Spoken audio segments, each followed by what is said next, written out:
Hello everyone, welcome back to my channel #live artfully. আমি সঙ্গীতা, সবাইকে জানাচ্ছি অনেক অনেক ওয়েলকাম আমার একটা নতুন এপিসোডে, নতুন ব্লগে। আশা করছি সবাই খুব ভালো আছেন, সুস্থ আছেন, খুশি আছেন। আমরাও মোটামুটি ভালো আছি।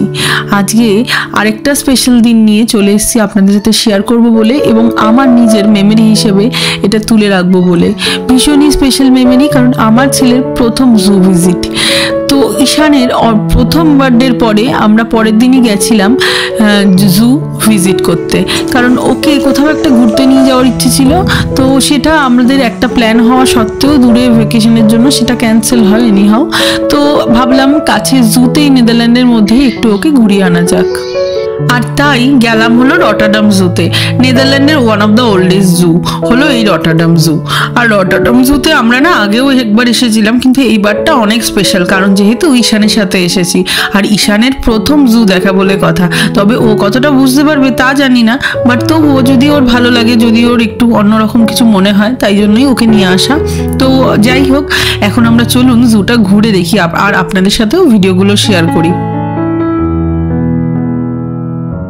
আমাদের আটমোস্ট চেষ্টা হলো যে ঈশান যাতে এনজয় করে এবং ঈশানের যাতে ভালো করেও দেখতে পারে, কিন্তু ও হলো ঢুলু ঢুলু চোখে, ঘুম একদম ভর্তি চোখে। অ্যাকচুয়ালি ওই সময়টাও বাড়িতে থাকলে ঘুমায়, কারণ ও স্নান টান করে দুপুরবেলা একটা লম্বা ঘুম দেয়, যে ঘুমটা আজকে ভালো হয়নি, বেরিয়ে এসেছি বলে আমরা। তো যাই হোক, এখন কতটা ওকে জাগিয়ে রাখা যাবে সেটা জানা যাচ্ছে না, তো তাড়াতাড়ি করে কিছুটা ওকে দেখিয়ে দিই, তারপর যাতে ঘুমিয়ে পড়লেও অন্তত কিছুটা আফসোস কম হয়। ওর জন্যই এখানে আসা। যদি ও জুতে ভালো করে না দেখে, না ঘোরে, তাহলে ভালো লাগে বলুন তো? যাই হোক, এখানে আমরা দেখতে পাচ্ছি, বাবা কত বড় ভাল্লুকটা।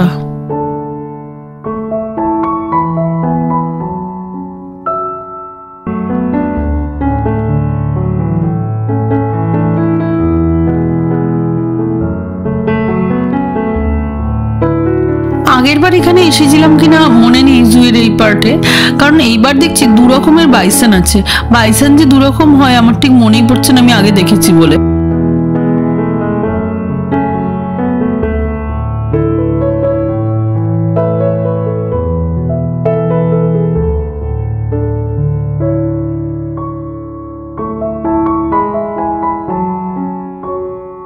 জুয়ের এই ভিডিওটা এডিট করতে করতে অনেক স্মৃতি মনে পড়ে গেল ছোটবেলাকার।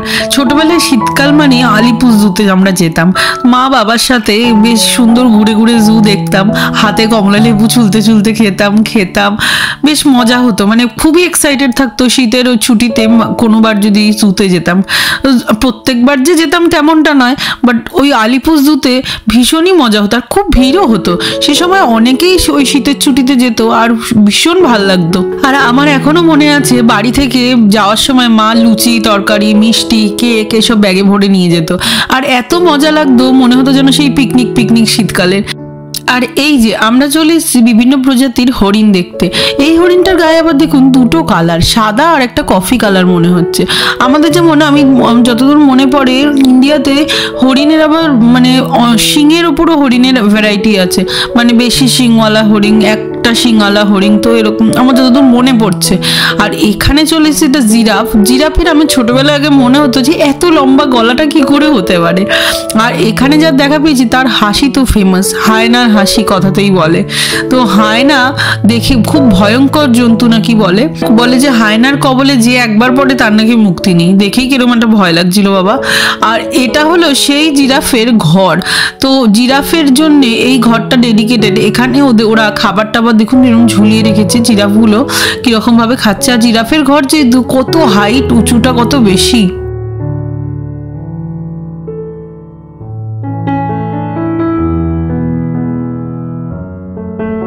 আর এদিকে আরেকজন একেবারে ঘুমে কুপোকাত, তাকে আর জাগিয়ে রাখা পসিবল হলো না। দেখুন হাত নাড়াচ্ছে সমীরণ, কিন্তু সে তো একদম ঘুমিয়ে কুপোকাত। যাক বাবা, আমি বললাম যে একটু ঘুমোতে দাও ওকে, কিছু করার নেই, ও ঘুমোক, একটু কমই না হয় দেখবে, কিন্তু ও না ঘুমিয়ে আর পারছে না। আর আমরা হেঁটে হেঁটে নিজেরা কিছুক্ষণ দেখছিলাম, ভাবলাম টাকা দিয়ে যখন টিকিট কেটে ঢুকেইছি তো বসে থেকে লাভ তো নেই, একটু হাঁটি, হেঁটে হেঁটে দেখি যেটুকু যা দেখা যায় আর কি।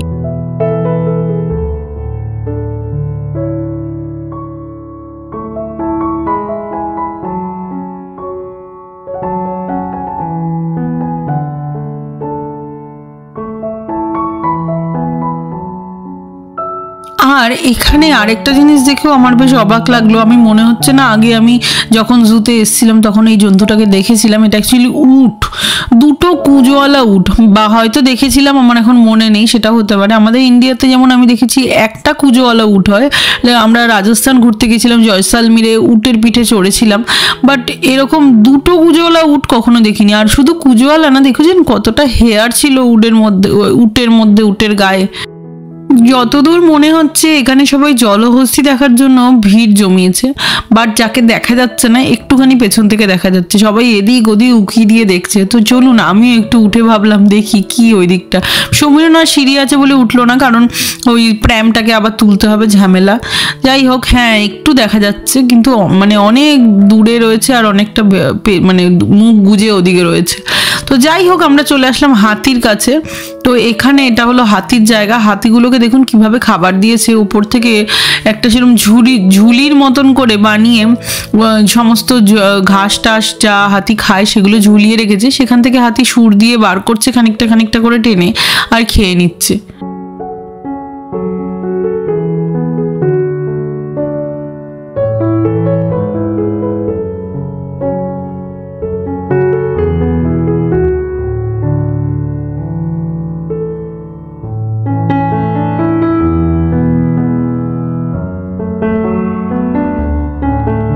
এখন যেহেতু অনেক দূরে কোথাও বেড়াতে যাওয়া হয় না, মানে বেশ 3-4 দিনের জন্য বা 5-6 দিনের জন্য, অনেক দিনই যাই না, সেই প্রেগনেন্সির আগে গেছিলাম। তো সেই জন্য এরকম ডে ট্যুরগুলো যেন লাইফে অক্সিজেনের কাজ করে, জানেন তো।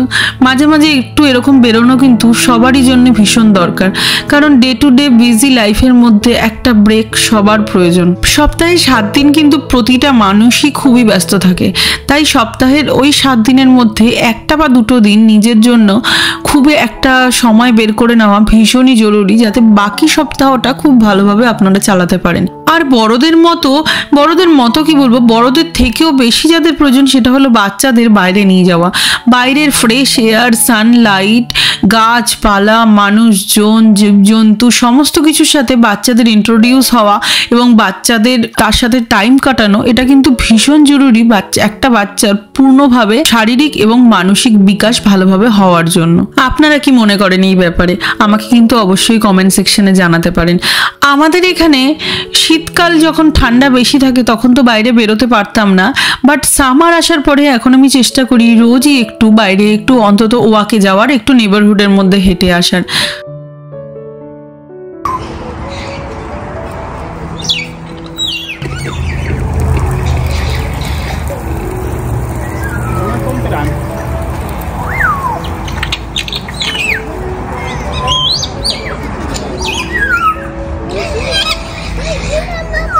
এত ভালো লাগছিল বার্ড স্যাঞ্চুয়ারির জায়গাটাতে, পাখির এত মানে গান গাইছে পাখিগুলো, যেন মনে হচ্ছে ওখানেই দাঁড়িয়ে দাঁড়িয়ে শুনি, এত রিল্যাক্সিং।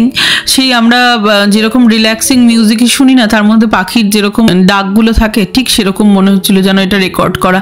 এত সুন্দর, এত ভালো লাগছিল। আর এখন আমরা চলে এসেছি যে অ্যাকোরিয়ামের জায়গাটা বলেছিলাম, এই জায়গাটা, এই জুয়ের এইটা আমার খুব ভালো লাগে, তো সেখানেই চলে এসেছি। ঈশানকে জোর করে কোনো রকম তোলা হয়েছে, ও যদিও অনেকক্ষণ ঘুমিয়েছে, বাট ওকে এবার না তুললেই নয়, কারণ এরপরে জু বন্ধ হয়ে যাবে, আমাদেরকে বেরিয়ে যেতে হবে। আর এইটা ওকে দেখাবো বলে মানে খুব এক্সপেক্ট করছি যাতে ও একটু দেখতে পারে, কিন্তু বেচারা ঘুম থেকে উঠতেই পারছে না, ওর আর একটু ঘুমোতে হবে। কিন্তু যাই হোক, দেখা যাক, ওকে কোনোভাবে যদি তুলে দেওয়া যায়, ও যদি একটু ওর দেখতে শুরু করলে, ওর ভালো লাগলে ও জেগে যাবে, আমি জানি। তো যাই হোক, এখন প্র্যামে তো রাখা যাচ্ছে না, কারণ প্র্যামে রাখলে ও একদম ঘুমিয়ে পড়ছে, তাই প্র্যাম থেকে ওর বাবা কোলে নিয়ে এখানে একটু দেখাচ্ছে ওকে।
জলের মধ্যে ফাইনালি আমরা একটা কচ্ছপেরও দেখা পেয়েছি। যাই হোক, আমি বেশি বকবক করছিলাম না, কারণ এই জায়গাটা এতটাই সুন্দর। তো ভাবলাম আমাদের মতন আপনারাও মন্ত্রমুগ্ধর মতন যাতে দেখতে পারেন। আমি যখন ভিডিওটা এডিট করছি আমার যেন কথা বলতে ইচ্ছা করছিল না, মনে হচ্ছিল জাস্ট দেখে যাই।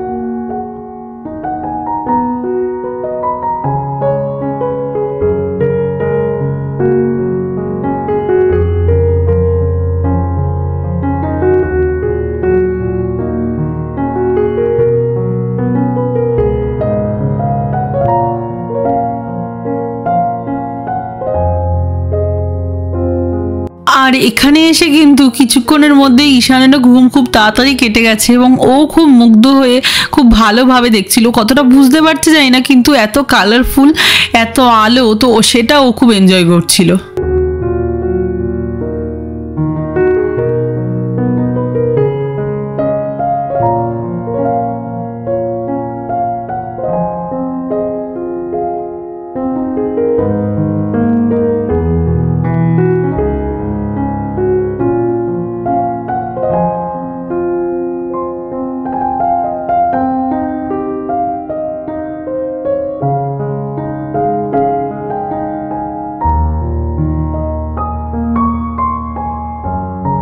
বেরিয়ে ওর লাঞ্চের সময় অলরেডি পার হয়ে গেছে, তো আমরা ভাবলাম যে ওকে এবার খাইয়ে তারপরে এখান থেকে বেরোনো যাক। যদিও জু কিছুক্ষণের মধ্যেই বন্ধ হয়ে যাবে, কিন্তু তাড়াতাড়ি করে ওকে আগে একটু খাইয়ে নিই, তারপরে বেরিয়ে চলে যাব, কারণ এখান থেকে যেতেও বাড়ি পৌঁছাতে বেশ কিছুটা সময় লাগবে। ও যেহেতু ঘুমাচ্ছিল, আমি ওকে আগে ডিস্টার্ব করিনি, খাওয়াইনি, আর ও বাড়ি থেকে একবার খেয়ে এসেছিল। তো সবটাই আজকে একটু অন্যরকম রুটিনে হয়ে গেছে, একটু লেট হয়ে গেছে, কারণ যেহেতু আজকে একটা জায়গায় বেরোলে যা হয় আর কি।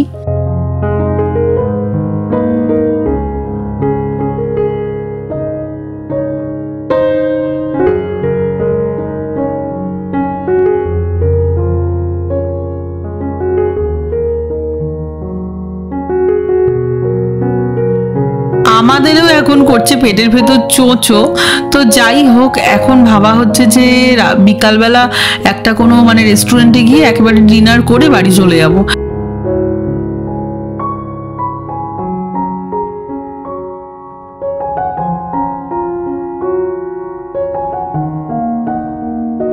নর্মালি আমি যে রেস্টুরেন্টে খেতে ভীষণ পছন্দ করি তেমনটা নয়, তবে সমীরনের ইচ্ছে হচ্ছিল আজকে রেস্টুরেন্টে খাবে, আর আমারও বাড়িতে আজকে সেরকম কিছু রেখে আসিনি, গিয়ে রান্না করতে হতো। তো আমিও ভাবলাম ঠিক আছে, একটা দিন নিজেকে ছাড় দেওয়া না হয় যাক। আর এই রেস্টুরেন্টটায় ও অনেকবার এসছে অফিস থেকে, কিন্তু আমি কখনো আসিনি। এখান থেকে ও একবার আমার জন্য বিরিয়ানি নিয়ে গেছিলো যখন আমরা এখানেই ছিলাম, এই রেস্টুরেন্টটা হলো আলসমিয়ারে। আমরা প্রথমে নেদারল্যান্ডে এসে আলসমিয়ারে থাকতাম, তো আলসমিয়ারে থাকতে ও একবার আমার জন্য ল্যাম্ব বিরিয়ানি নিয়ে গেছিলো। আমার মোটামুটি লেগেছিল, খুব একটা খারাপ লাগেনি, আবার খুব দুর্ধর্ষ দারুণ লেগেছিল তেমনটাও বলতে পারি না। বাট এই রেস্টুরেন্টটায় ওরা অনেকবার অফিস থেকে এসছে, তো আমি ভেবেছিলাম একবার আমরাও এসে খাবো। আর এখানে দিয়ে দিয়েছে কমপ্লিমেন্টারি পাঁপড়, আর তার সাথে অনেক কিছু পাঁপড়ের উপর দেওয়ার জন্য টপিংস দিয়েছে। তো আমরাও সেরকমভাবে খাওয়া শুরু করলাম, আর সাথে একটা স্টার্টারের প্লেট আমরা অর্ডার করেছিলাম, যাতে ছিল মিক্স কাবাব প্ল্যাটার। তো সেটা আমরা প্রথমেই খেয়ে নিলাম, আর নিয়েছিলাম বিরিয়ানিটা খেতে অর্ডারটা আসতেই ঈশান উঠে গেল ঘুম থেকে। তো যা হয় আর কি, বিরিয়ানির মতো প্লেটে পড়ে রইলো। একবার ওর বাবা কোলে নিয়ে খেলো, আরেকবার ও কিছুক্ষণ খেলো, তারপর কিছুক্ষণ আমি ওকে নিয়ে হাঁটলাম, কারণ ও বসে কোলে নিয়ে থাকতে চাইছিল না, ঘুমটা ওর ভেঙে যাচ্ছিল। তো কিছুক্ষণ আমি হাঁটার পরে ও আবার ঘুমিয়ে পড়লো, আর না হলে রেস্টুরেন্টের মধ্যে ভীষণ কান্নাকাটি করছিল। যাই হোক, খানিকটা আমি খেতেই ওর ঘুমটা একেবারে ভেঙে গেল। তারপরে ও ভালো মুডে চলে আসলো, আর ফাইনালি খেলতে শুরু করলো। ওকে মোবাইলে ইউটিউবে ভিডিও চালিয়ে দেওয়া হলো, ও দেখতে দেখতে বেশ মজা করতে করতে থাকলো, আর আমরাও খেয়ে নিলাম সেই ফাঁকে।